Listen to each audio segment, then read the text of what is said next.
बिस्मिल्लाहिर्रहमानिर्रहीम, इय्याक नअबुदु व इय्याक नस्तईन।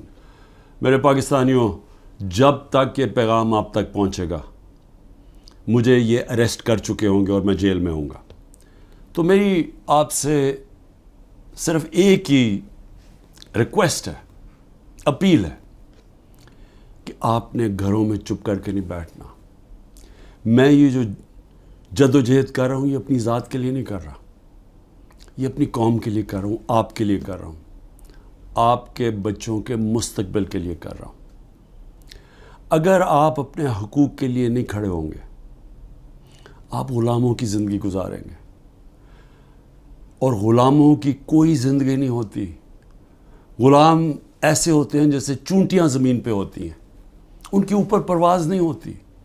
और ये बड़ी ख्वाब का नाम था पाकिस्तान, नारा था ला इलाहा इल्लल्लाह। पाकिस्तान का मतलब क्या कि हम कोई इंसान के सामने नहीं झुकते। ला इलाहा इल्लल्लाह इंसान की ग़ुलामी से हमें आज़ाद करता है।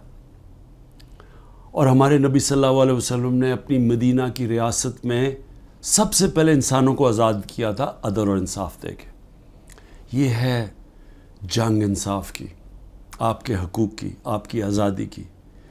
और कभी भी याद रखें, कोई आज़ादी प्लेट में रख के नहीं देता। जिस तरह मैं कहता हूँ, ज़ंजीरें गिरती नहीं हैं, तोड़नी पड़ती हैं।